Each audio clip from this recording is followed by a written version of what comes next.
Hi, this is Natalie Lander, voice of Kinsey, Tara Branford, Stargirl, and many others. You are listening to a W2M Net podcast. You can visit W2Mnet.com for other podcasts about entertainment, video games, sports, and wrestling. Good evening and welcome to the Kickoff, a presentation of the W2M Network. I'm your host. My name is Harry Broadhurst, and you should actually be able to understand me this week. I know. Crazy thing that is, huh? Okay, so we figured out that there may have been some bugs in the machine, as it were. Some wires got crossed or perhaps didn't get crossed, and you guys would probably have a very difficult time understanding everybody not named Erik on this show the last couple of weeks. We apologize for that. We believe we have it fixed. Hopefully, we'll see what happens going forward. And with that being said, it is now time to bring in the regular cast of characters. What was that, Erik? Someone was asking me a question, and I specifically had that so that way it wouldn't go on air so you could keep doing your spiel. I didn't realize you muted your microphone. I'm sorry. It's okay. For those wondering, we're doing this via video chat, and I saw Erik answer a question, and I got confused. I should probably turn on my camera so that way you guys can see me. It might help. All right. Anyway. So this particular episode of the Kickoff is going to be one that we've debated whether or not we wanted to do and realized, given the circumstances, we kind of have to do. This is Let's Talk About It, Part 2. Let's introduce the cast of characters.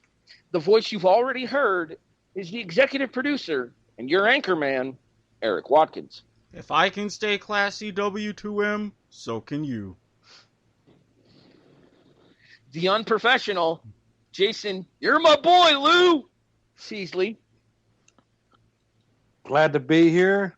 Might be intoxicated by the end, which is no surprise. His appearance brought to you by Lou Will's Lemon Pepper Wings, where you can only find at Magic City in Atlanta. Go for the wings, stay for the breast and thighs. And there is Randy Isbelle. I will not be intoxicated, and that should not surprise anybody as well, but I am ready to talk about it. All right, so a couple of weeks ago, we did the Let's Talk About It conversation with regards to the whole social justice movement, the Black Lives Matter movement. This particular instance is going to see us expand upon that, as we will once again bring the coronavirus conversation back into things as well. We did an episode about that what was it, Erik, a month and a half, 2 months ago or so? They're about 7-8 weeks-ish. Well, that's at 7-8 shows ago. I mean, that was back before we had a competent producer. We had those hiatus weeks. Well, I mean, to be fair to that producer, we get echo like a sumbitch on those episodes. Well, no. I mean, but we're on to the next episode every week. We are much more consistent these days. And actually, you guys are going to get 2 episodes of the Kickoff this week.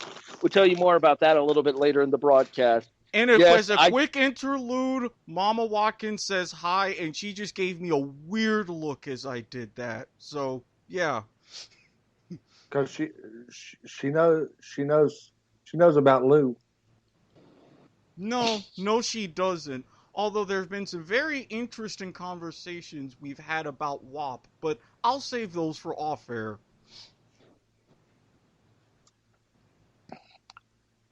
The views and opinions of Mama Watkins not necessarily worth it. All right, let's move on here. Real quick, before we go any further, I want to state unequivocally for the record that the views and opinions expressed in this episode are solely those of the person presenting them and do not necessarily reflect the W2M Network as a whole. Things got a little controversial on the last episode. They'll probably get a little controversial again tonight. Especially if somebody continues drinking a little bit of the bubbly. It's a little bit of the bubbly. Look, if I can get through this after having vodka, everyone else can, bubbly or no bubbly. Sorry, Randy, I couldn't help it. I had to. I'm so disappointed in you, Harry. You expect that from Jason, not so much from me. All right, anyway. To kind of change course, though, from the original versions of Let's Talk About It, this particular version is going to focus on stories from the news desk with our own added insights, opinions, as well as relevant conversation to the topics at hand. In order to do that, we have to go to the anchorman. Erik, the floor is yours. Well, for those of you that know, in between renditions of Let's Talk About It, I've had a propensity to tweet out interesting ideas. The recent developments in the realm of college football have given me yet another interesting idea. First, the setup. While certainly not unanimous, especially from the reports on the Big Ten side, and the rumors about what went on behind the scenes in the Big 12, we're basically going to have a split football season. In the Power 5, the SEC, ACC, and Big 12 have decided to push on and play a fall season, whereas the Big 10 and the Pac-12 are going to the spring. Similar divide in the Group of 5, where the MAC and Mountain West are going in the spring, whereas the American, Conference USA, and Sun Belt are playing fall schedules. Now, for the Power 5, my idea is this. For those of you who watch soccer, especially towards Mexico and places south, you'd be familiar with the Apertura and Clausura format, 2 split seasons played throughout one season. Well, my idea that I had was this. You have those conference champions who played in the fall play against each other. Your conference champions of those who play in the spring play each other. And the winner of those two play for your national championship.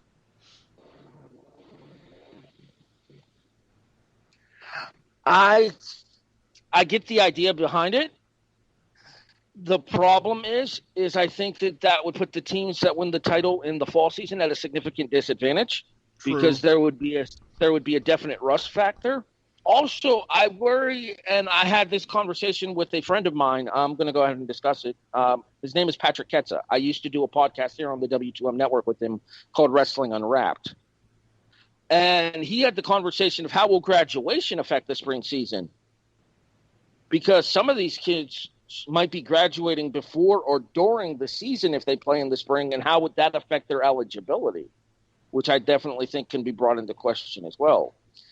With regards to the split championship, I think it's just going to end up being a case of split championships for the actual 2020 season. I mean, honestly, going as far as to call it the 2020-2021 season if you're going to have both fall of 2020 and spring of 2021. Randy? No, I'm kind of against Erik's idea for a lot of what Harry said about, having the national championship after that. It does really mess up the guys that play in the fall. Add on the graduation, the draft is going to mess up a lot of this stuff, especially for these schools that are playing in the spring. I would not be surprised if a lot of players in the Pac-12 or the 10 decide just not to play in the spring and just go, we'll just do the combine and we won't worry about it. So obviously those conferences are trying to make best of a shitty situation, but I don't think we see a national championship game, guys. I know that they canceled everything else in the fall, but they don't really have the authority really to cancel football because it's a whole different thing. But I don't think we're going to have a recognized national champion this year with everything being split. It's probably going to take us back into the pre-BCS era of the national polls deciding your national champions and potentially having a split national championship. Maybe the AP poll does the fall season and the USA Today poll does the spring season. Jason, your thoughts on going to a 2-1 championship season and if there should be a recognized national champion for 2020-2021? Yeah, I think your idea of the dual champion, a fall and spring champion, does make a lot of sense. I never really thought about it till you just brought it up. But I think it's going to create more headache and turmoil than anything because like Randy said, you're going to have a lot of athletes may opt out because, you got a lot of – this is one of the better draft classes that's being highly touted with a lot of a lot of key players such as Trevor Lawrence coming out that a lot of people have their eyes on. So I see a lot of players possibly opting out, just doing a combine and trying to raise their draft stock that way and just resting their bodies for a season. Because what good would it do to play the season now and risk injury and get hurt and totally tank your draft status? I have to say, Jason, you and I have been agreeing way too much the last couple episodes. We got to fix that. I've tried. I think it's because I get inebriated, and I just agree with. I agree with the most likable person on the show, and I don't become argumentative. Okay, so Harry, can we make a rule that I get to be the only one who drinks? I mean, I tried to instill that rule after the last time he got drunk on this podcast and everything went to hell in a handbasket, but nobody backed me up. You were hammered. No, that show I was. That show I was really stressed out, had a lot of stuff going on, and that was the longest show in podcast history. I'm pretty sure I aged 2 years while laying in my floor trying to finish that show. It was an hour and a half. Yeah, which, well, ironically, it was actually one of our shortest episodes of all time, but neither here nor there. To your guys' point about the players in the combine and the draft here, we've seen a record number of players already opt out of this season, both in college and in the pros. Look at Penn State star linebacker Micah Parsons. Micah Parsons opted out before the Big Ten even postponed to spring and said that this virus has robbed Penn State of potentially the best team in school history. You can't that there aren't other Nittany Lions team that are going to look at their potential NFL draft stock and say, nope, this isn't worth it, even if it's a potential for a split national championship, because I'm putting millions of dollars at risk to get maybe injured in a spring football campaign that would have me not ready for training camp. Not to mention, because of all of the timing of this, and that's why if you go on my Twitter at SquidSportsHead, my original idea made a lot more sense then, and it's damn sure making a lot more sense now. Not just with these injuries and everything that are occurring this season, not just with what the NFL is going through as far as scouting, potential timing of the draft, etc. All of those on top of that.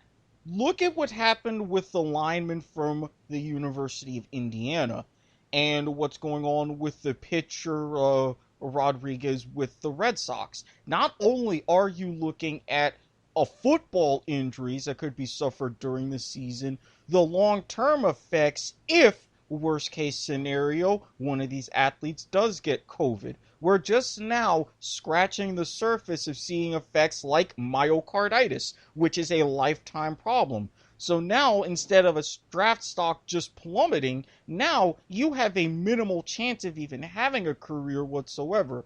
So yes, with some reports and scouts and ADs saying there could be as many as 200 or even more players opting out, I personally think that's reasonable for every reason that you guys just mentioned. Just real quick, the thing that I wanted to touch on here is for the non-medically inclined listening to the show right now. Myocarditis is literally a swelling of the heart that is a lifetime ailment and will disqualify you in most instances from playing professional sports. Mm-hmm. The Big Ten has noticed in its medicals for the players that had tested positive for COVID-19 during training camps and stuff with their respective schools, that 5 different players had shown early signs of myocarditis. So this isn't just a game thing. This is a life thing that we're putting these kids at risk for what? So that way the NCAA and the FCS, or not the FCS, and the FBS and the college football playoff can make a few bucks. It's not worth it. Not at all. And they even measured, yes, we're going to be losing as a conference, just the Big Ten alone, $700 million by not having a fall season. But at the same time, what is our level of liability if anything happens? And this will go on to the next sort of story that I wanted to talk about. Allow me. Segue! Thank you kindly. Now, with those conferences that had put out schedules and those that didn't, there was a tremendous groundswell on both sides of players expressing their desire either to play during the fall season or not to play. It started with the Pac-12, went on to the Big Ten. There were movements in the SEC, and even going to the Group of Five in the American Athletic Conference. These players got together, spoke with the conference leaders, and said, we want to be safe, we want to be protected on both fronts, not just COVID, but also with the resulting things with racial injustice as well. And from the reports that came out in the 2 weeks leading up to the cancellations, it really wasn't good anyways. So this is really kind of a blessing in disguise because players were going to look to opt out regardless. And you had some coaches and some in those schools that really weren't happy about it. Jason, I'll let you lead off here. Your thoughts on the player movement for a stronger influence towards the way their games and their seasons are controlled? Well, I mean, I support it. I think these kids, some of these kids are, immature and everything, but you got to take a look. Athletes as a whole, there are some key athletes that are going to go on to the next level, and they have to think about their future. Yes, getting a college education is a wonderful thing for free and going to a prestigious university, but to take that second level and, see prosperity is a key factor. Even going into the workplace after college, if you don't go to the NFL, you're going to enter to the quote-unquote adult world, and you have to have that mentality. So I'm all for it. Randy, are you surprised we're seeing players stepping up and taking a more active role in the considerations as to how their college experience is handled? It's actually kind of surprising it hasn't happened before, but I mean, it makes sense with the way the world is right now, with a bunch of the movements you've seen over the last couple of years, and then with COVID happening, it just seems like we're all bored. So it's time to just take your stand on what you believe in, and you have nothing else to do. So with everything that's been going on in college football, again, I'm so surprised that it's taking until now for all of this to happen. But hopefully, COVID could be a little bit of a blessing here, and we can just use that as an excuse to cancel this season, and then you have a whole year to work on all of the stuff that the players want and really kind of come up with a new system that everyone benefits from. Go ahead, Jason. I've got a dovetail into that. But where does it start? Does this mean college athletes as a whole, or just college football? You don't see the NCAA basketball follow, or the college baseball, softball season, because a little do people realize, and this is something that I've learned because my niece is a predominant softball player in the state of Ohio. Collegiate softball is a much bigger thing than what people actually realize. It's bigger than college baseball. It generates more revenue. So you got to take a look. Is this going to go across the board, or do you think it's just going to be concentrated to sports specific?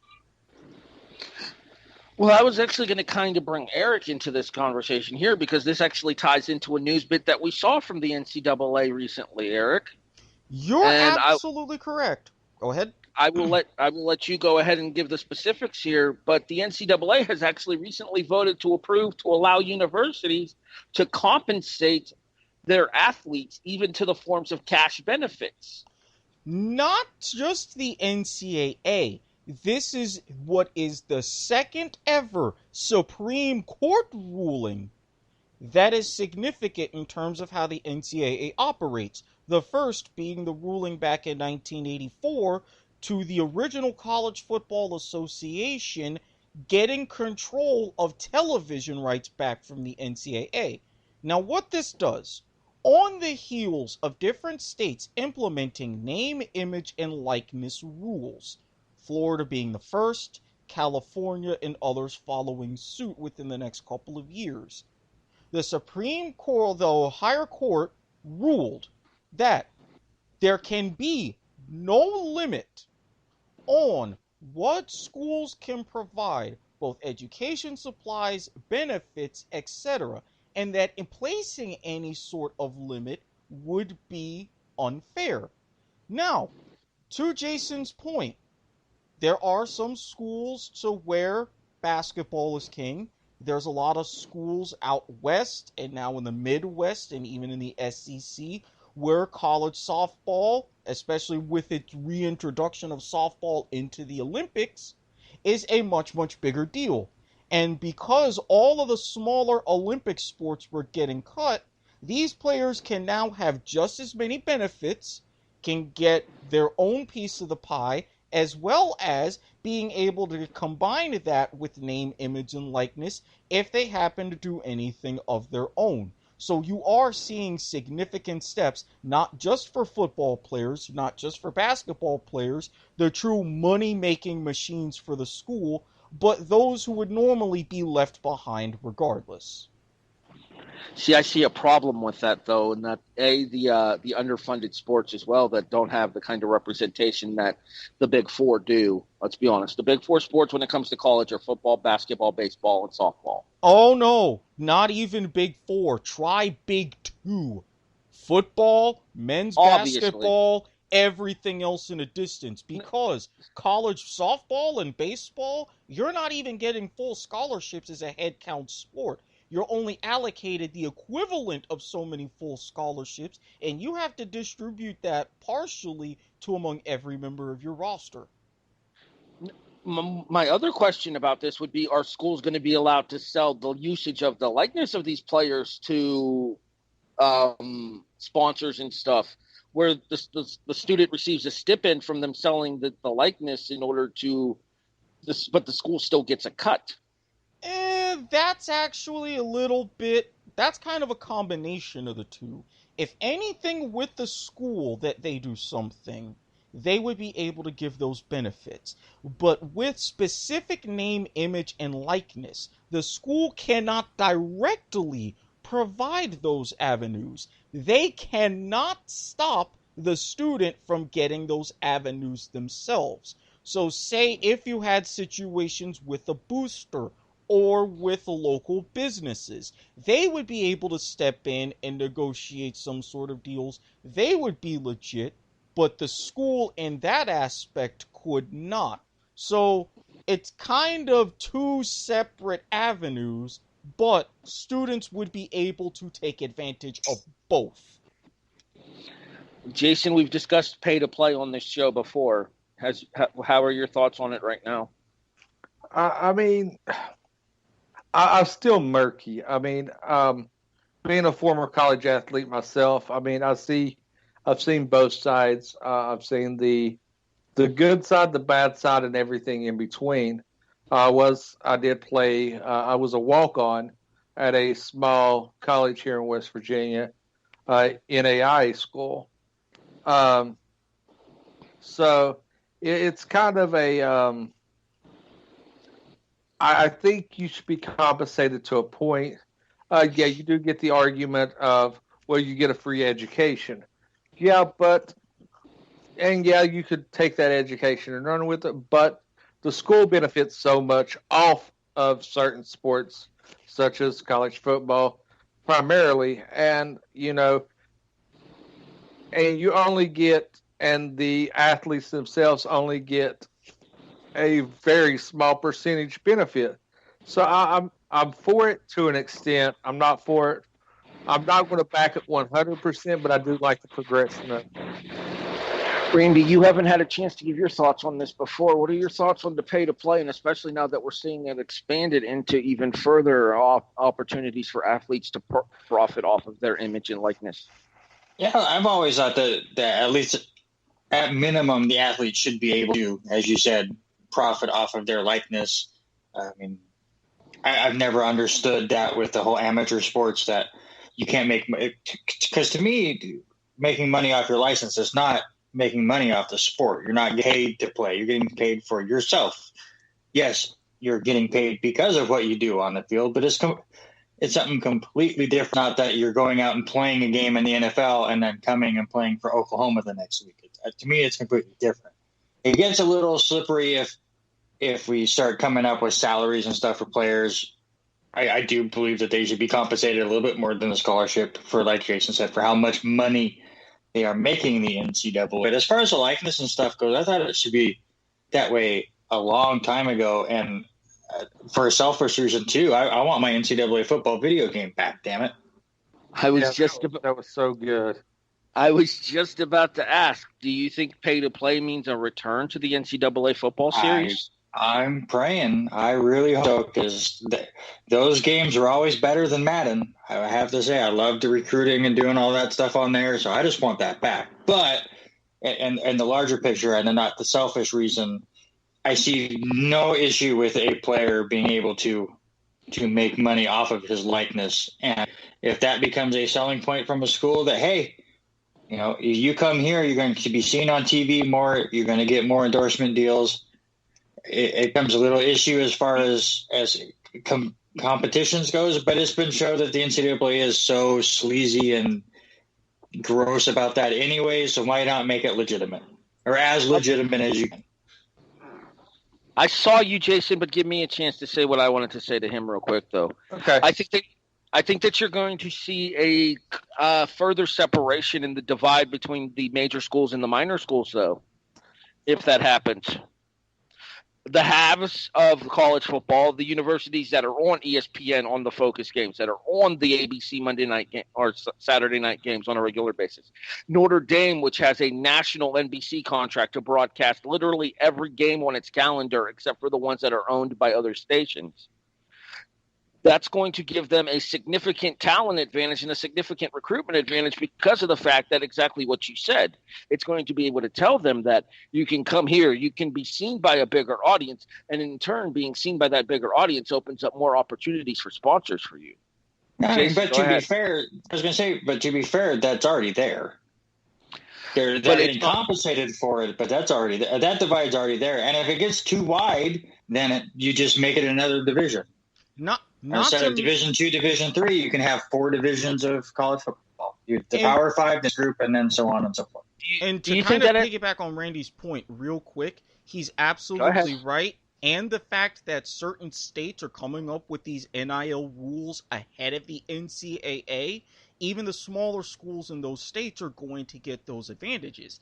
And because of this existing talent gap and all of these things that have happened under the table, I go refer you to the SMU throughout the 80s, he's absolutely right. There were already talks of a collegiate champions league, a Division IV, etc., etc. So you're not creating that gap, you're just legitimizing it. Jason, do you think we end up seeing a full-on separation between the Group of Five and the Power Five if that does happen? Yes, and I was going to, you was pretty much going down the route I was going on. And I just want to, give a little bit more information how I want to present this. And,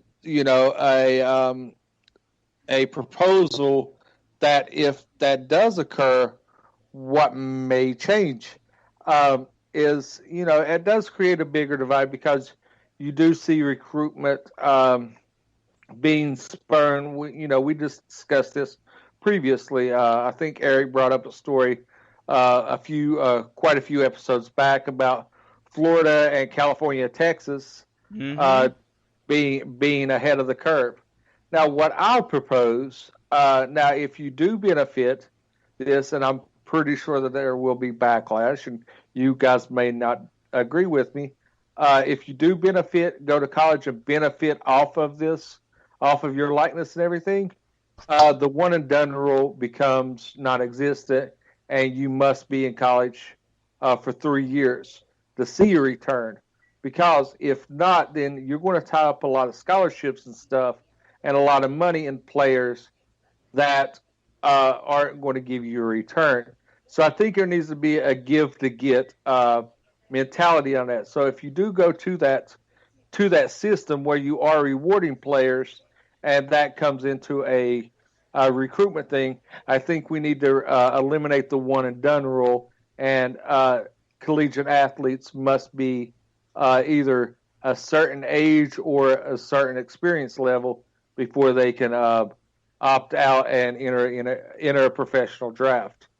Well, I think that should be a rule, regardless, that you need to be a certain age in order to enter any of the major sports. This whole drafting kids out of high school in baseball is bad for the kids. This whole sending 18, 19-year-olds into the NBA is bad for the kids because they're not what's the word I'm looking for here? They're not genetically capable of competing against guys of a larger size, of a larger build, of a larger stature than what they would be competing against in college. All right, hold on. All three of you wanted to respond to that, so we'll go in alphabetical order. Erik. Okay, number one, there is such a thing as far as the specific age with the current rules for NCAA basketball, either to go into the NBA, either 1 year out of high school, or I believe it's either age 18 or 19. There was already talks of getting rid of the one and done rule and going to a system similar to college baseball, where that already exists. In baseball, if you set foot into your first collegiate class, you are locked in for 3 years. Otherwise, you're drafted out of high school. And let's be fair, and when you're out of high school, look at all the developmental baseball leagues that you have to go through to get through the majors. Everything from the Arizona Fall League to one of my favorites, the New York Penn League, all the way to the Southern League where I'm in, etc., etc., etc. There's a good 5 or 6 levels before you get to the majors. And as you say with basketball, you're not looking at the physicality to where you're going up against much bigger guys and bigger centers as you were in the 90s and early 2000s. The game has fundamentally changed to where speed and outside shooting is more favorable. So you have had, and you will have again, a lot of guys at 18 or 19 that can immediately compete and go in the NBA. Those who don't, they are now being quicker to either sign G League contracts or go overseas and play in either European or in Australian leagues for a year, get that experience, and then jump to the NBA. So times are entirely different in that regard. I agree, but it's a whole big can of worms. Okay, 2 things, and then we'll go to Jason's thoughts on what I just said there. 1, you just hit me right in the heartstrings with the New York Penn League, Mahoning Valley Scrappers for life. Brooklyn Cyclones, bro. 2, I will agree that the game has changed, but I do think that the physicality of an 82-game season, when these kids are used to only playing 30 games in high school and then maybe 40 tops in college, it wears on them and it causes them to break down. You see it throughout the course of the calendar years of deterioration in their performances. Now that so is I do true. I think there needs to be a scale level in order to keep these kids from coming out so young and so early that their bodies aren't adjusted to being able to handle a full 82-game schedule without ending up with major injuries. Jason, your thoughts? Now, see, I'm going to go at it from a physiological standpoint because, It's a big word for drinking. Well, this is going to be a big thought for the bubbly too. The human brain does not genetically mature till age 25, so therefore you're not mentally equipped until done growing, expanding, and forming itself until you are of age 25. Yes, I took psychology, sociology, and a lot of other ologies that have given me this information. And yes, sometimes I sound coherent even when drinking. So, I mean, you're not mentally capable of functioning as an adult until you do get some age on you. So I look at it from that standpoint as being equipped to be thrust into an adult world when you're genetically not capable of processing what's going on around you. Randy, your thoughts on the sociology and psychology of it all? Yeah, and that's where you hope that these kids are getting the help around them. Obviously, in a lot of situations in sports, some of these kids that come up and use football or basketball as a way to get to the pros have not come up in the best of lifestyles, and that's their way out.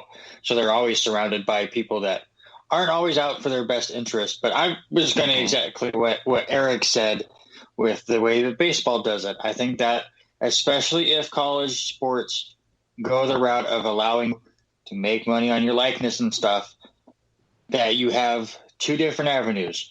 You can go to college and get your education. But like he said, once you step in foot, you're in for 3 seasons. That's the choice you chose. If you go pro, the NBA is doing a lot better with the league and stuff. Yes, Harry, I agree with you that kids are not built for 82 games.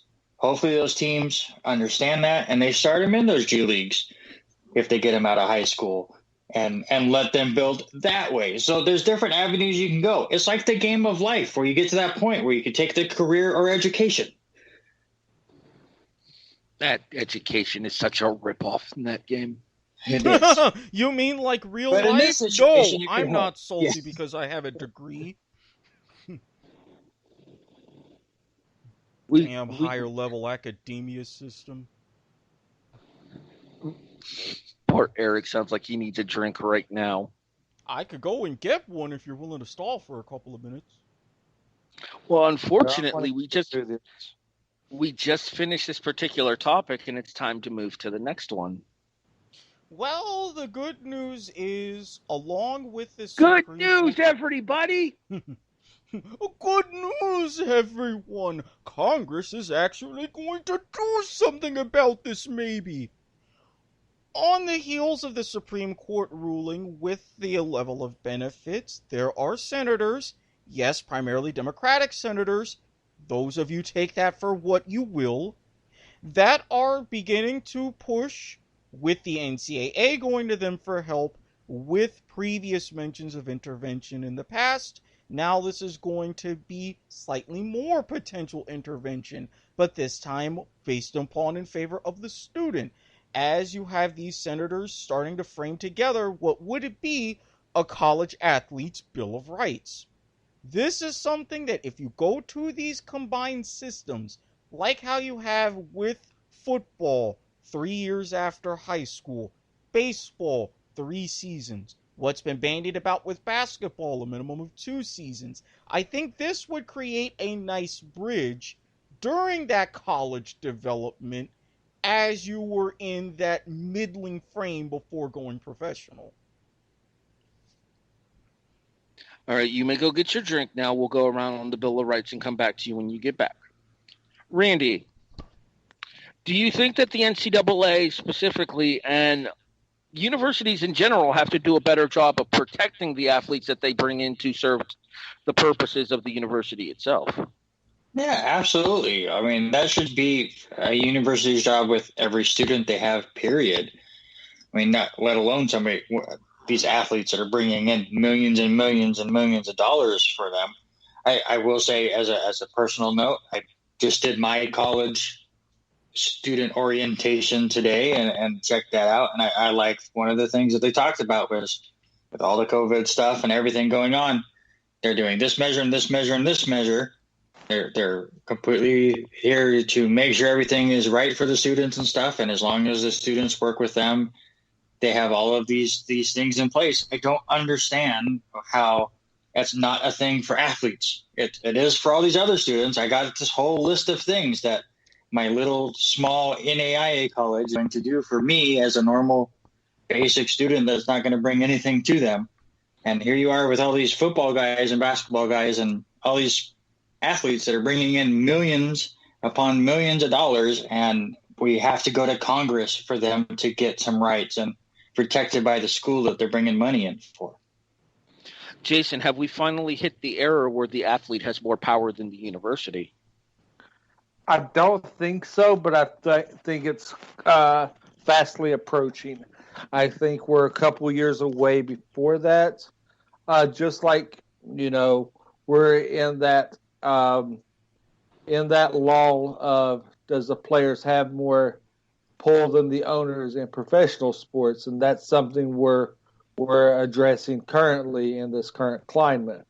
So I think that on the collegiate level, we're approaching that quickly, but I think in the professional level, you're more along the lines of that becoming a reality than you are on the collegiate level. Erik, there is a specific team in the NBA who would say that they definitely had more power than the owner did, and that would be the Los Angeles Clippers. Do you think we're getting to that point in college sports where the players have more powers than universities and the people above them at said universities? Not entirely. Although, like Jason said, I think we're starting to get closer. Because while you have the university still holding the majority of the power, that majority is much slimming. Especially look at what's going on with students saying, hey, these are the kind of things we want. You have the creation of the transfer portal, pushing for different rules. And you could say that the genesis of this was the unionization attempt from Northwestern several years ago. So I think that you have this gubernatorial impetus. This is going to be the major catalyst for reaching that point. And I do think that we are going to get a professional collegiate singularity in this power structure to where at all levels you're going to have the players have more power. But I think there's going to be a little bit of a lag. You're going to see that professionally more and more first, but your college is not going to be far behind. And to quickly add, 99 vodka, I love you, but damn, your butterscotch is straight nasty. Had to mix it with something. Okay, a couple of things here. Erik busting out the $10 words while drinking, apparently. As I am somewhat wont to do, as you would say. Stepping on my gimmicks, man. Not cool. Hey, you stepped on mine a couple times. Turnabout is fair play, Mr. Broadhurst. I will say I do love the fact that we're working at a Futurama reference on a regular basis now. That does make me smile. Ah, this is much better. Leave it to peach, raspberry, and butterscotch to make a very tantalizing combination for the taste buds. All right, let's move on before Erik gets himself too inebriated to facilitate this conversation any further. There, I bust out big words too. Oh, my mental acuity and faculties are just fine, thank you very much. All right, so move on to the next story. Hold on. I'm still looking up that second word he said. I'm on dictionary. What are we talking about here? Which way did he go, George? Which way did he go? And for those of you who know me in real life, yes, what Randy just did is a very, very frequent occurrence. That's why I'm beating him on Chris. Alas, we've talked about the movement. We've talked about everything here going on. So now we're working at, well, a small residual aspect of this. Before the Mountain West decided to postpone their season, Steve Adazio at Colorado State was under quite a bit of pressure. What initially started as some issues dealing with, a la Gary Patterson at TCU, some racial undertones in treatment, that soon blossomed into the school flouting their own COVID-19 protocols and putting the players at risk. So, you could say in some ways this is good timing, but similar to an argument that Harry and I had previously, how are these schools fully going to treat this, not only playing in the fall, but if there are no further improvements going into what would be a spring season? Okay, first of all, for those of you who weren't able to understand what we said last week because of the audio difficulties, Gary Patterson, you fucking moron. Shut the fuck up. You can only slur your words if you're drunk, you fucker. Okay, back to the conversation at hand here. Wasn't there another school recently accused of doing this as well? Florida State, within like the last 24 hours by players on Twitter? Yes. Of skirting their own COVID protocols? And that's been a little bit of a shambles even before this. There's been some underlying issues that were exposed, especially with the coaching staff. I mean, let's be honest here. It's Florida State. It's a junk university to begin with.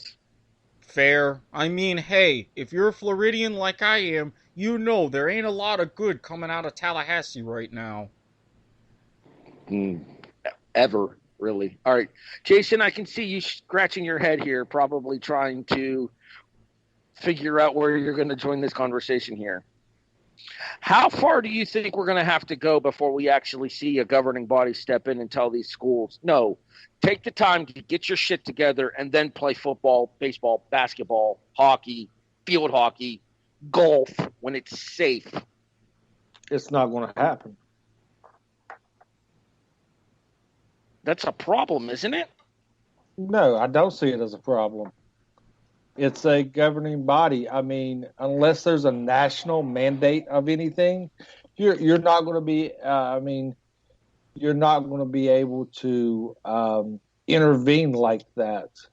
I think it needs to be up to the colleges. I mean, I'm all for, your schools being able to decide what happens on their campuses and stuff. Because, I mean, I'm not going to get political. This isn't a show that we get political on too often, unless I have to call certain ex-producers out and embarrass them on air and have them backtrack like they're a defensive back for the Cowboys. But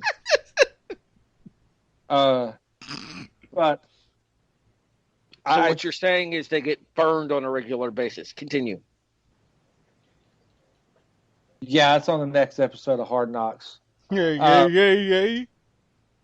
But anyway, I don't think you're going to see a governing body come in, because you've got too many private sectors and boosters and stuff that have their hands in political gains for these things.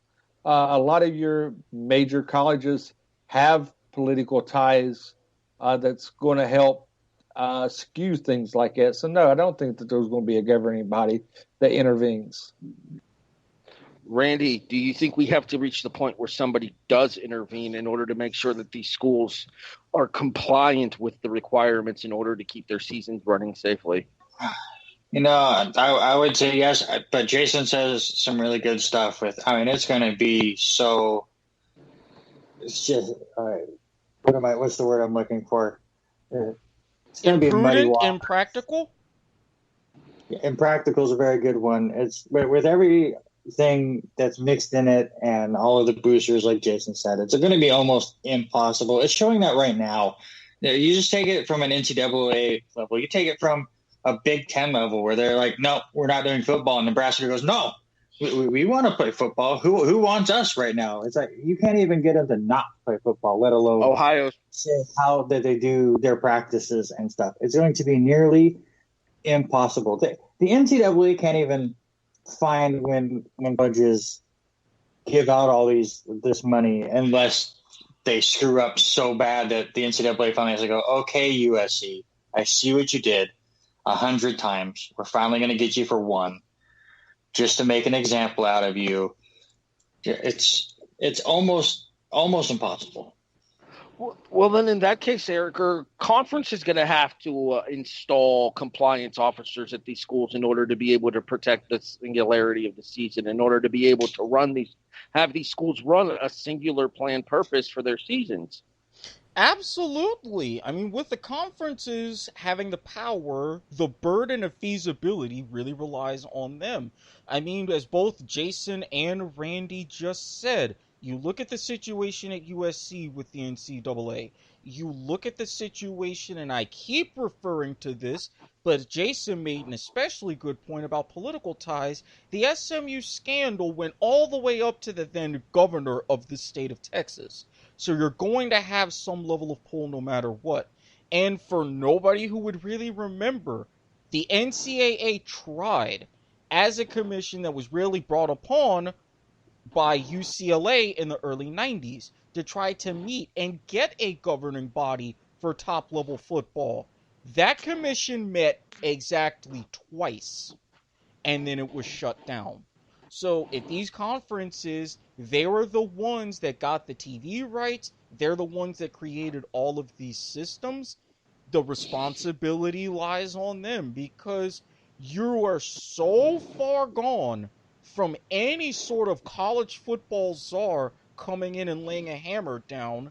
And you have Mark Emmert, who, as a former university president, the minute that he set foot in Indianapolis, he automatically knew that he was neutered, so he's just getting a paycheck. What are you really going to do? The level of impotence is just egregious.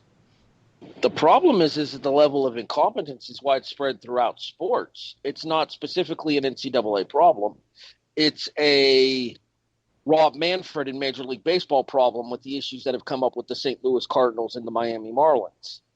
And to be fair, one of those teams is actually going to complete a season. Guess which one? It's a issue with hockey with Gary Bettman and the significant favoritism of the way that the season ended up panning out for certain teams, such as the Philadelphia Flyers going from a 4 seed to a 1 seed with the way that their postseason was arranged. Hey, we don't talk about that, especially when I bet money on them to win the cup. Shh. Things are going just fine, thank you. Oh, well, naturally, Bovada.lv. They had some great odds, and again, if you happen to use Bitcoin, you're going to get wonderful offers as far as making your dollar go farther. Remember, bet on Bovada.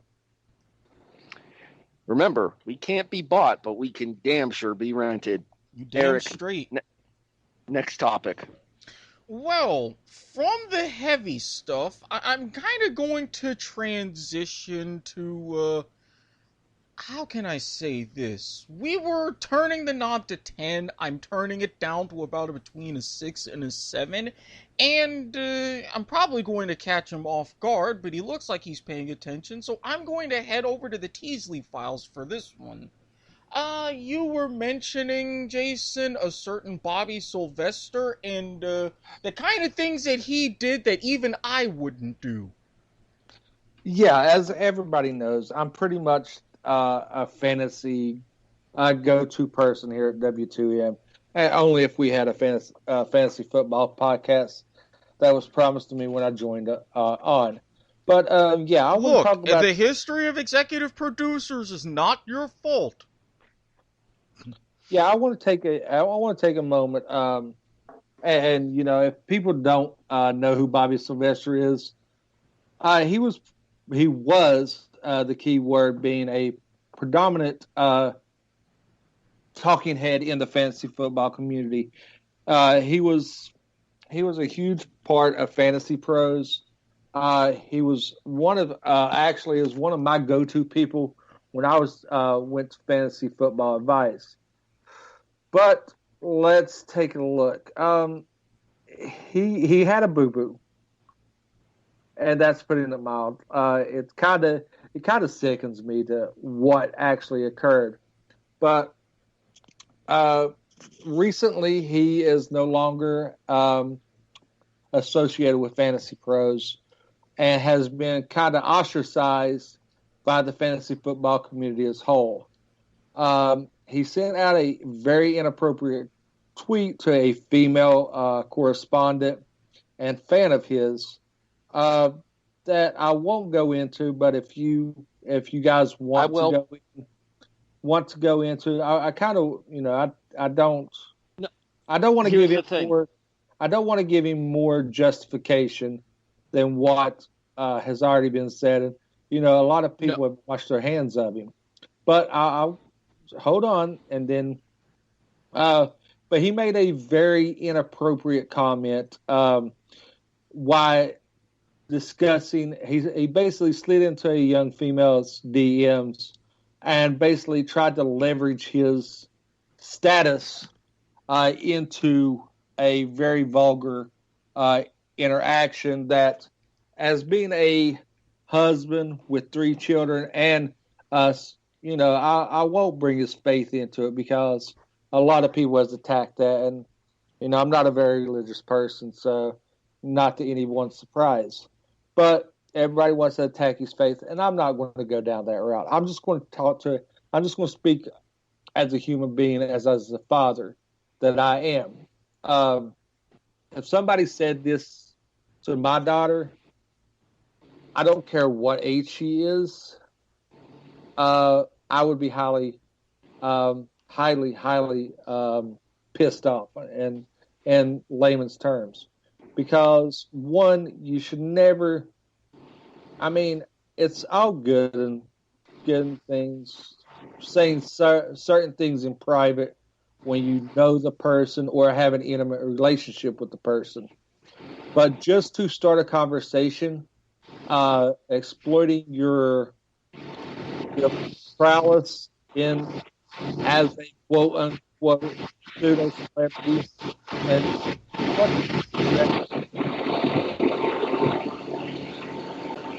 but anyway,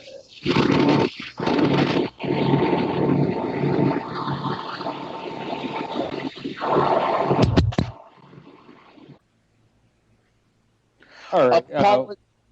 Apologies for that there. We had some issues with some audio interference due to a fan. It's warm unseasonably. And yes, late at night, but this was a fan that was not included at the joke at the game in the arena in Toronto. Otherwise, there would have been 5 of them. Nor is this the fan that Bobby Sylvester sexually advanced on, Jason. Yeah, and like I said, as a father and as a human, I think it was kind of a dick move to try to use your pseudo stardom and leverage a young lady into a conversation that he did and say some of the things he did.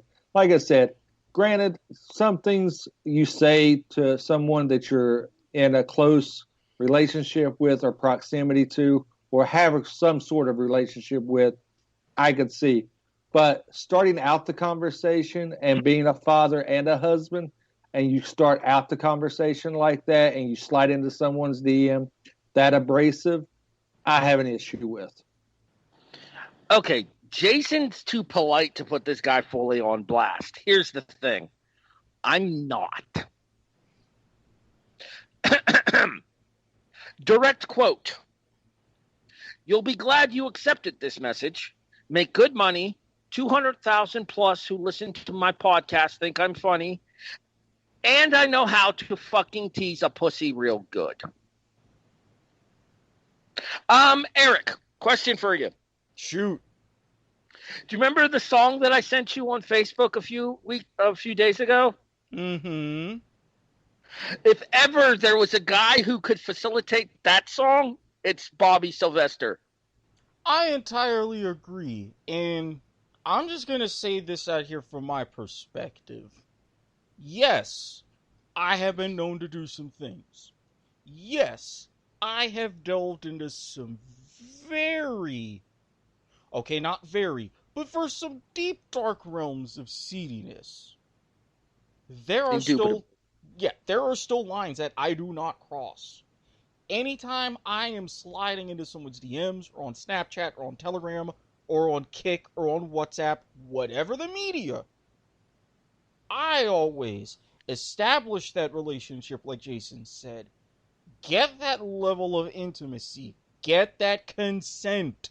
Because, yes, it's a lot sexier than people realize. You don't just do that leveraging any kind of position of power just because you have power.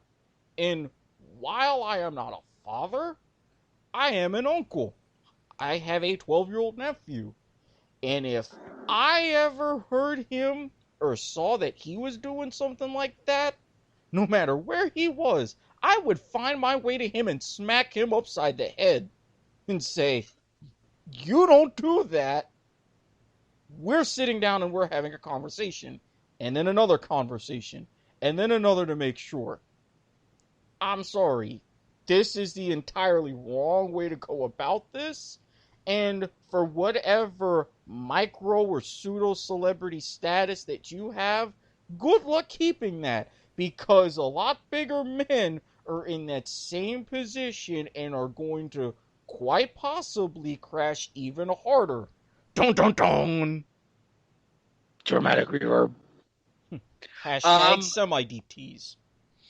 Here's the thing.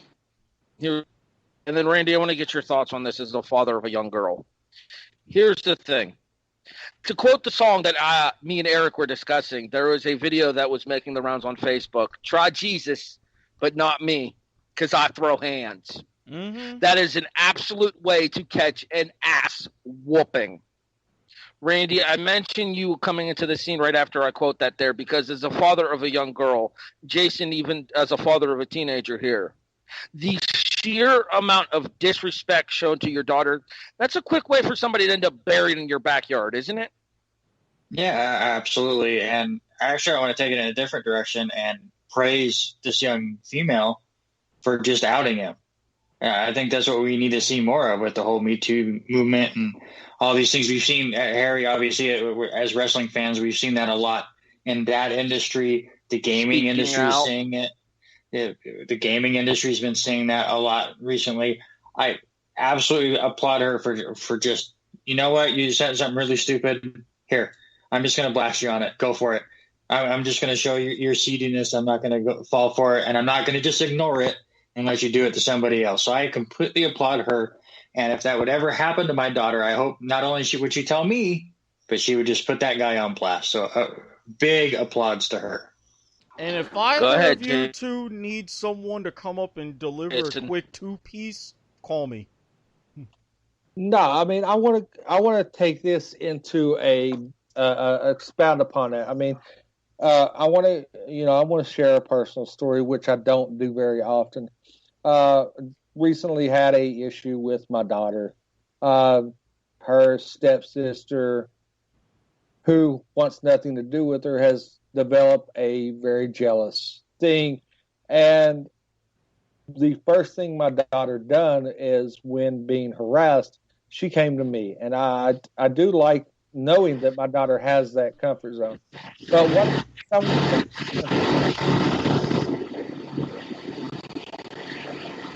the way I want to get away from the fan. I'm not by it now. I promise. All right.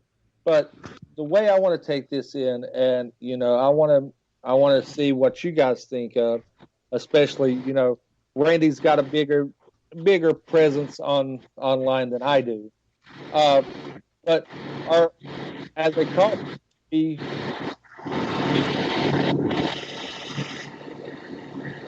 will be so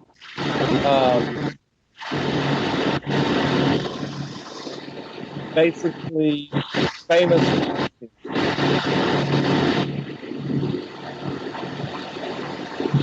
Pause the show.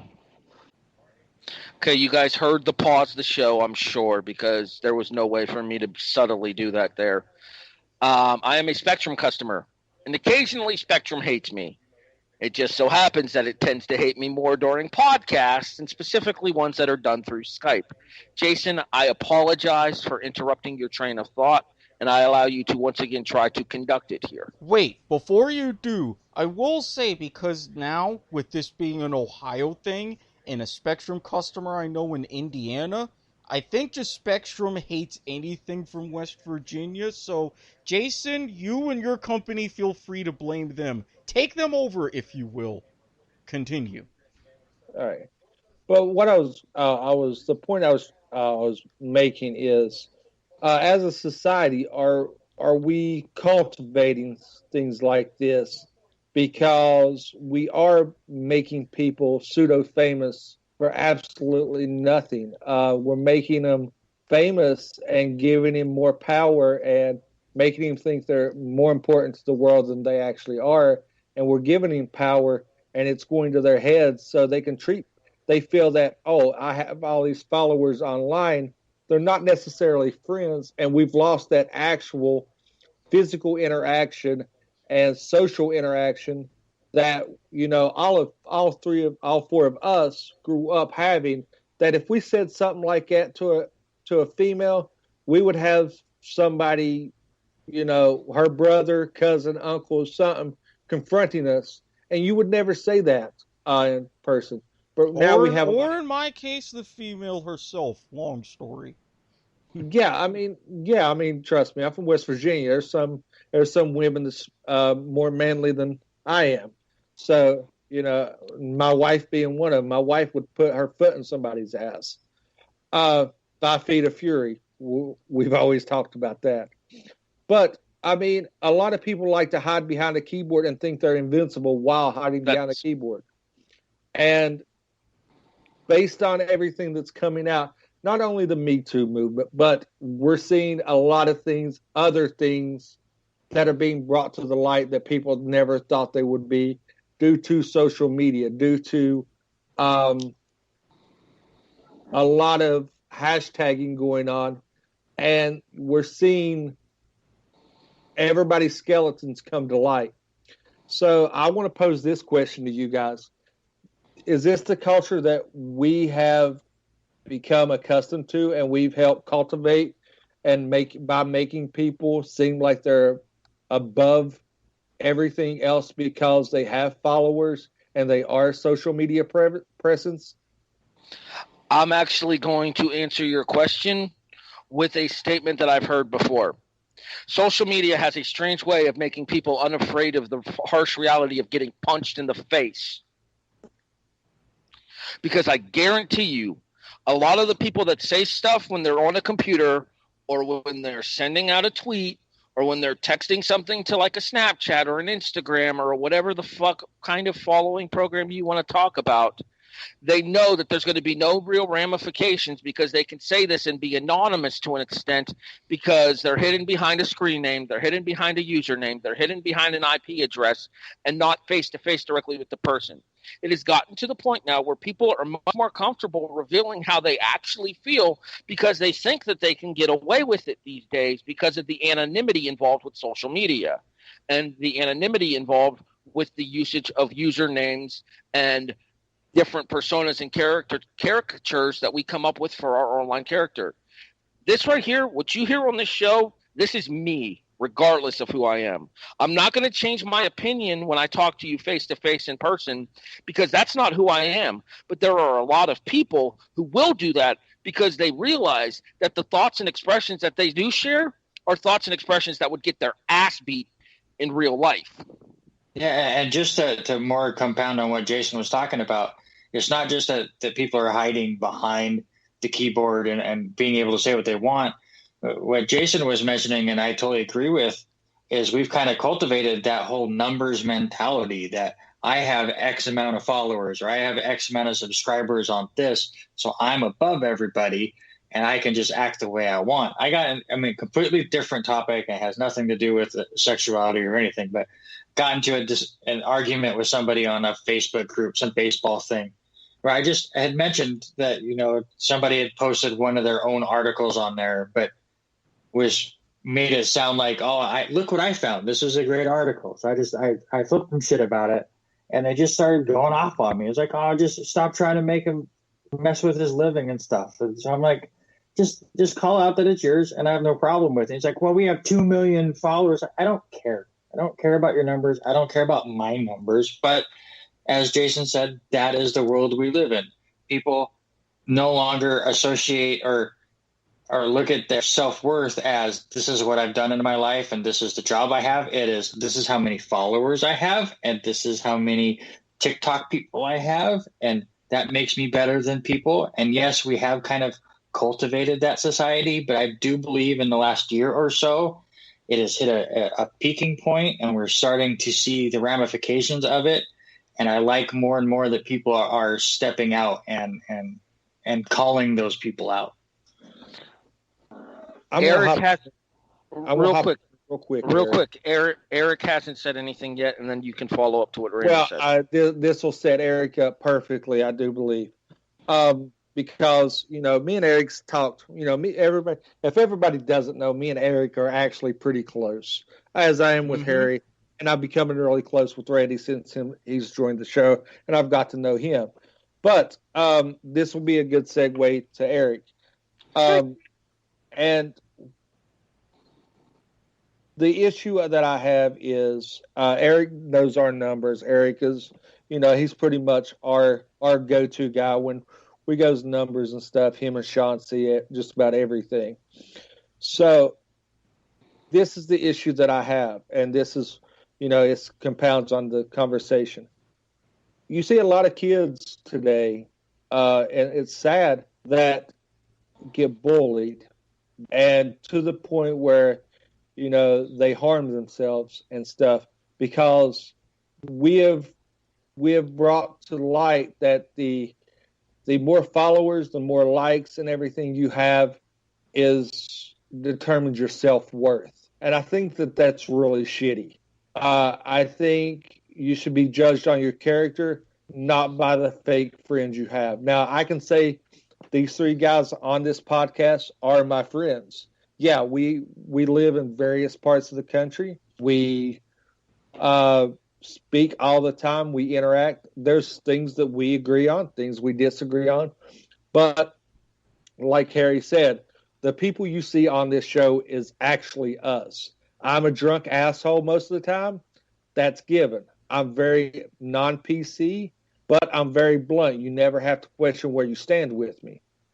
And I think that we need to take this generation and we need to enlighten them about your self-worth isn't determined by the likes you have and the fake friends you have online. It's the people that you can call on at any time and you can depend on to bail you out and be there for one another when your days are darkest. Like Harry, Erik, and Randy will be for me. So Erik, I want to pass it on over to you. I just wanted to get that quick thing in because I know you can expound on that a little bit better than I can. And thank you for that segue because you are absolutely right. Thank you, Harry. I will never forget what my Spanish teacher, Senora Stibe, beautiful woman, long retired, sweetest people I ever know.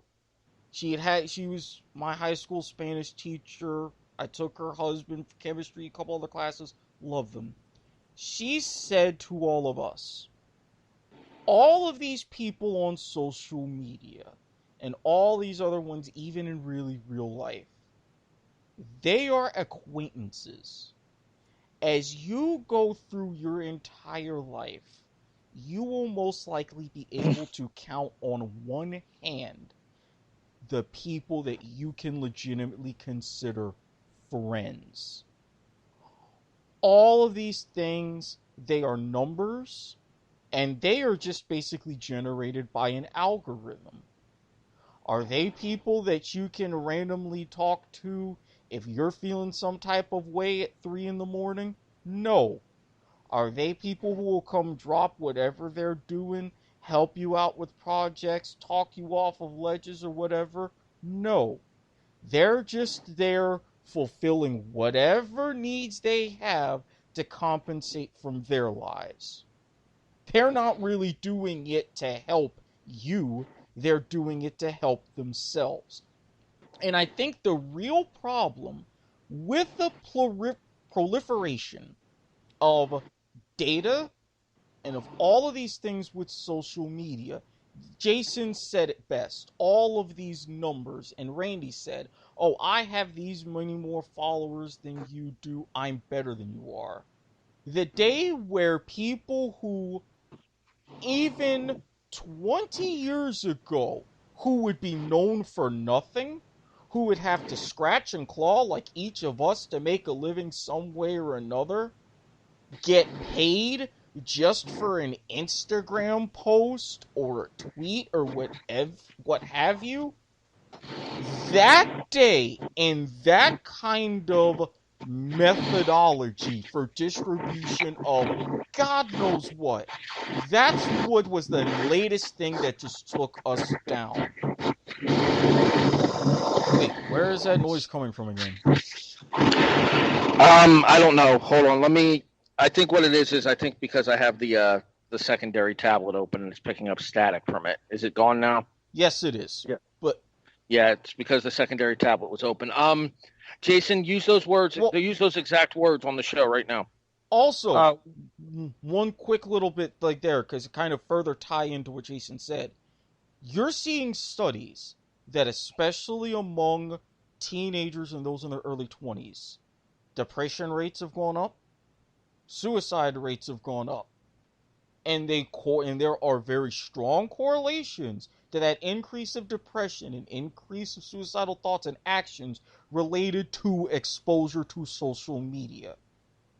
I hope and I would want to do something to fix that, because that is a stepping stone to things. But again, your worth isn't for just some numbers on a screen. Your worth is for the people who are really around you, those that you know that you can rely on, and in some cases that they rely on you. Everything with the internet, as permanent as it is in some ways, you go way down the road, it's still just temporary. Ones and zeros, and with quantum stuff, all kinds of bits and bytes and everything. That disappears. That gets written over. What kind of marks are you gonna make that can be permanent? That's how you should really measure yourself. Yeah, I mean, what Harry was referring to and saying, use those words. It's basically a parasitic society that we're living in. We feed off of others' emotions and approval, and if we feel like we're not getting the approval of others, our peers, that we're not worth anything, and it does cause a great depression, and self-harm and everything.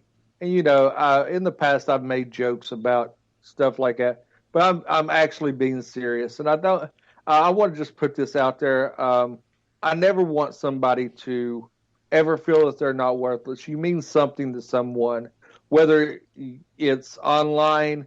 If you don't have the online followers that you feel that you need to, or somebody talks about, well, your Instagram only has 30-some followers. Well, those 30-some followers are probably, you mean the world to, and you don't need to be that. I want to go back to a thing, and then I'll shut up. It's you can mean, the world could mean everything to you, but you need to be the world to someone, and you need to find your self-worth before anything, because without your own happiness, you can't make those in your life happy for you. So I want to close on that. I want to close my end on that because, like I said, I found 3 great friends. I'll even go on the line and say, a certain person I still consider a friend, even though we did have a bad separation of ways on our friendship. If he was to ever message me and need me, I would be there, because me and him did become close while he was a part of this show. I know other people have personal issues with us, but I still would be there if he needed me, because for that time that he was a part of this show, we were friends, and I respect that, and I respect him as a person. Professionally is a different story, but as a person, I still consider him a friend. All right, so I'm going to kind of touch on a couple of things that were said there. You just quoted a song, actually, and I don't know if it was intentional or not, but the song you quoted was "The World" by Brad Paisley. No, I've never heard it. To the world, you may be nothing at all, but to someone, you are the world. And we are the world, and we are God's children. Oh, Jesus Christ. Anyway, Look, I was all Jason was trying to say was we're the ones to make a better place. So let's just start living. Anyway, before I lose my train of thought here, and it ends up in a wind turbine. There was a different song that I was actually going to quote, because when we did our last Let's Talk About It episode, you guys will remember I quoted Maynard James Keenan 3 different times. This particular time, I'm going to quote Brian Warner, professionally known as Marilyn Manson. That's his real name? This is a black collar song. Stick your middle finger up and sing along. Use your fists and not your mouth. Society needs more people like that. Less jaw-jacking, more truthing, more reality. You mentioned the whole that you meet a lot of acquaintances, but you meet very few friends. You guys will remember a couple of weeks ago we did the podcast, and the episode was dedicated to the memory of one of my wrestling buddies, Eli Thomas, Tom Troll Jr. There is a man who I met through that wrestling company. His name is Jason Kunkel. He has been one of my best friends for the better part of the last decade. I actually just spent the day today hanging out with him. And we got into a conversation about what happened when Tom passed. And we were talking about that there are only 2 days in your life where everybody loves you. The day that you're born and the day that you die. And that for everybody who's going to express those fake sympathies on the day that you die, I would rather have, we put it into a financial comparison. When it comes to the value of friendships, I would rather have 5 dimes than 50 pennies. I would rather have 5 people who I knew I could absolutely trust and knew that if anything were to happen and if the shit were to hit the proverbial fan, specifically one that's plugged in over here in this apartment apparently, that they would have my back no matter what. That if I had an issue where my anxiety was getting the better of me at 2:30 in the morning, that I could send a message to Erik Watkins. That I could send a message to Jason Teasley. I'd like to think eventually we'll reach the point that I could send a message to Randy Isbelle and let them know that I'm feeling a certain kind of way, and they'll be there to talk me off of that ledge. They'll be there to talk me down and get me back to a more rational, calm train of thought. I'd be telling you to do a flip. My fat ass ain't flipping anywhere, Jason, and we both know that. Look, Harry, man, you know the kind of conversations we get into at 2:30 in the morning. I mean... Okay, that's the damn truth. That's for yeah, sure. so... just... that might be sprinkled in a little bit in that situation. Just a heads up. Eric, did you see what I posted in the group chat? Because I think that given the tone and tenure of the conversation, this is a good place to stop. Yeah. Well, I mean, I want Andy to weigh in on this a little bit. He hasn't really. He did. I want Randy to close out the show with his thoughts on, because me, you, and Eric kind of dominated that conversation. So, Eric, do you care if Randy closes out the show before you wrap up? Yeah, absolutely, because I only got, really one more intertwined topic, and we can cover that on our next episode. Yay. Damn it, that is automatic now. We're gonna need a news desk for our greatest of all teams finale, so let's save the last 2 topics that we have there for the news desk for the greatest of all teams. Gotcha. Randy, go ahead. Yeah, I just want to kind of touch on a little bit more of what you guys have been talking about, and Harry put it perfectly with the whole 5 dimes instead of 50 pennies and stuff. And honestly, that's something that I dealt with for a really long time, especially in high school. I mean, before social media was even a thing, and it's something that I think I still deal with now. And it worries me for, my son. My son's 12, and he's way into that Fortnite stuff and way into the YouTube stuff. And he always gets on me about he wants to do YouTube and stuff. And I always try to push him away from that. Not that I'm worried of the comments he'll get on anything like that, but just because he'll become too self-dependent on those numbers. I have really bad self-esteem myself, and I've dealt with that for a long time, but I've done a good as far as podcast goes, and my YouTube stuff that I do sporadically is like, it's never going to be big. And if it gets big, cool. But whether I get 5 views or 30 views, I know I'm just doing this stuff for fun. I'm on here so I can talk with 3 people that I don't know super well about football and sports and bullshit and stuff. I was doing the football or the wrestling stuff on YouTube for a bit, just so it was giving me an excuse to watch old wrestling stuff with some friends. And I think as long as if anyone can take anything from any of these conversations, or at least this last one, as long as you know that whatever you're doing for YouTube or Instagram or Twitter or anything like that, it's something you're passionate about and you're having fun with, the numbers mean shit. Hey, this conversation has been more than the rest of it. And these are from 3 guys that I just met Jason, a month and a half ago. I've known Harry and Erik a little bit off and on from stuff. I've done some podcasts with Erik. Harry's helped me do a project before. This is the most meaningful conversation I've had other than my closest friends. So it's meant the world to me, you guys. And I hope everyone else that's been able to listen and has gotten through this podcast has gotten something from well. Because, again, the numbers mean shit. Just have fun with it. Do it as a side project. Like, Watchmen? The way I look at it with this kind of podcast, it's just 4 of us bullshitting the whole time. Like, nobody's going to take us super seriously, and they shouldn't. And I don't take us seriously either. We're here having a good time, wanting to talk sports, and sometimes you have some serious conversations out of it. And it's been really, really fun to listen to you guys. Thank you. Erik, do me a favor and unmute yourself for a second because I have a question for you. Yeah, just had a side conversation with Mama Watkins. What's up? That's fine. Shout out to Mama Watkins. Hi, Mama Watkins. Well, she's left now. That's fine. When she listens to the episode, she'll hear the shout out.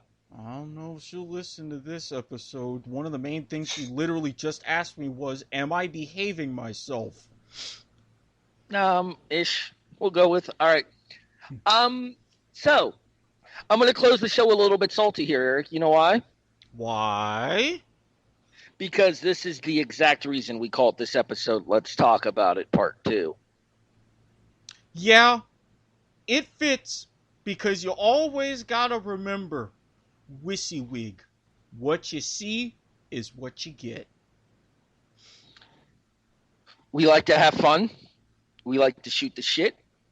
We like to have the kind of conversations that you would expect 4 friends to have in a bar while watching a football game. But like Randy just said, sometimes in the conversations you have with your friends inside of a bar, it gets serious. It gets important. It gets deep. It gets philosophical. And it gets viable to our survival as humanity because it allows us to explain what we're feeling in a situation where we don't feel pressure to hide how we feel about things. We have to talk about it. Exactly. That's why we're here. That's why we do what we do. And that's really important because in today's society, we're all like volcanoes. It's always best to have the little fissures in things before you get some sort of grand eruption. Go ahead, Jason. Well, I want to close out this show on my behalf a little bit differently than I typically do because of the magnitude of the conversation that we had here at the end. If anybody does listen to this, I want to go out on a limb here and say, I tease and joke around this, but if you are struggling with anything and you just need somebody that is non-judgmental, that is there, that you want to shoot a message to and just feel that you can open up, not judgmental, because sometimes it's easier to talk to a stranger, hit me up on my Twitter account, W2M Chairman, and just say, hey, look, I listened to the show. I kind of want, I'm struggling with something. I feel that I'd be more comfortable talking to somebody that doesn't know me, that won't judge me. I'll be more than happy to conversate with you because sometimes those conversations can turn into friendships, just like Randy was speaking on. I don't know Randy very much. We've interacted through the podcast and things, but he is growing to be one of my closer friends, and all because he joined three other assholes to talk sports. But if you do struggle with something and you need to reach out, feel free to reach out to me on my Twitter, and I'll be more than happy to talk to you. And be that listening ear that that some people may need out there. Jason's made the joke before, but in all sincerity, if you or anyone you know is having any kind of thoughts about self-harm, physical harm, or harm towards others, the National Suicide Prevention Hotline number is 1-800-273-8255. 1-800-273-TALK. Talk about it. Now, I believe they also have a text line if you're not entirely comfortable as far as talking on the phone, so there is a variety of resources available. Normally, we would go into our own personal plugs here. Seems kind of condescending to do that after having the conversation about the importance or lack thereof of social media. We will say that we will request that you guys check out the show on all of your favorite listening services.